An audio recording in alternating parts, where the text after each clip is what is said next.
All right, so in this video, I'm going to tell you the reality of working with US clients, international clients, whatever it may be, as a person from South Africa or any third worldy type of place, even though, anyway.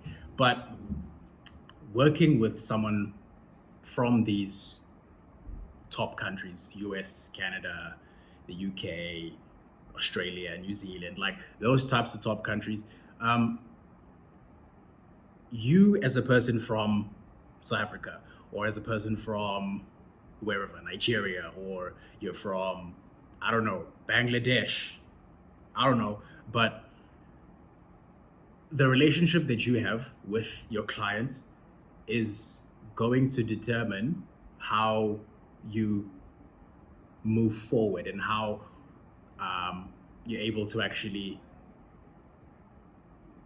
reap the biggest reward out of this entire situation. Okay, let me just break it down because I know it sounds like my thoughts are everywhere. So let me just, yeah, um, you're at the highest inflection point of your dynamics with this person from this international company, right?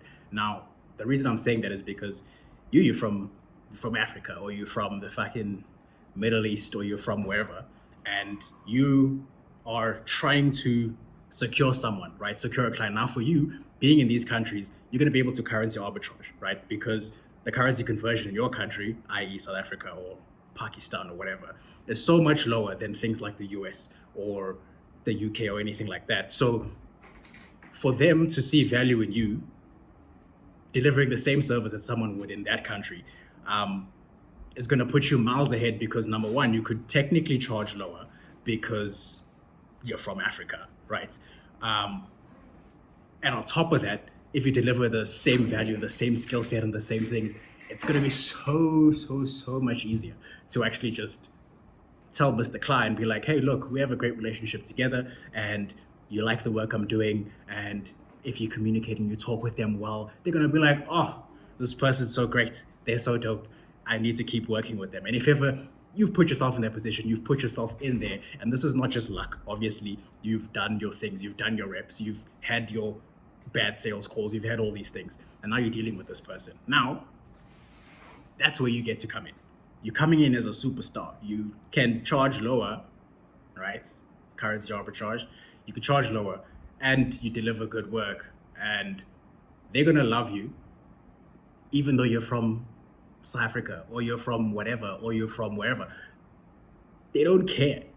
They just need you to deliver the results. Now, the fact that they may be paying you less or there may be a certain dynamic, because for me at least, I was like, oh, I'm from Africa. The cards are stacked against me because, oh, who's gonna trust this African guy? Because he's how it goes. Sorry to offend my Nigerian brews, but what if he's a Nigerian scammer? Those are the things that were playing through my head to be like, clients are gonna look at me this way.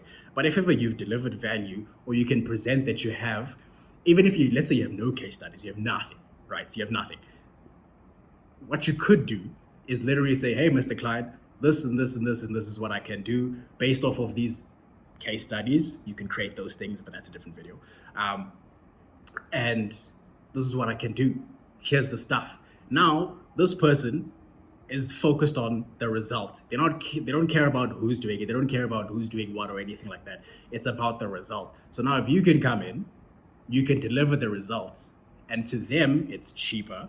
And to them, it's like, oh, even though it's from this side, I'm getting the same value, blah, blah, blah. My relationship with them is good and everything like that. You could absolutely score with this. You could absolutely just score because it's you and maintaining this relationship with this international client.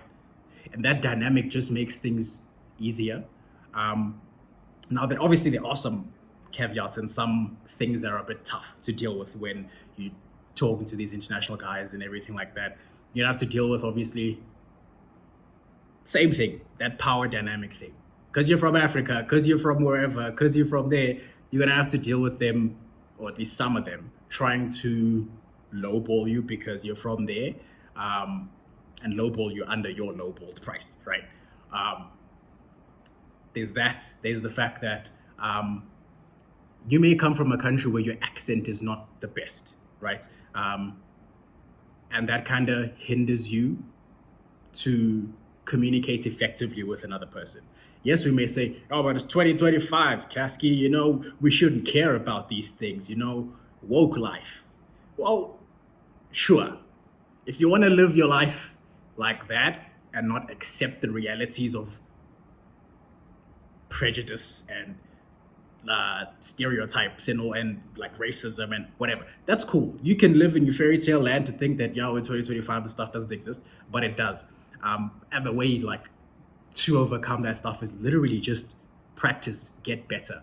If you don't know how to speak clearly, maybe that's your thing to do, is to teach yourself how to speak clearly.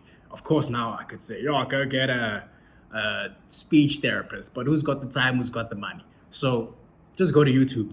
How to speak proper English, or how to speak blah blah blah eloquently, or how do I elevate my whatever. There's YouTube videos, there's tutorials, there's everything. Upskill yourself so that at least now those little considerations or those little things that I mentioned, those little hurdles that you would have to go over, you can start chopping those things down so that now the accent thing no longer becomes a problem.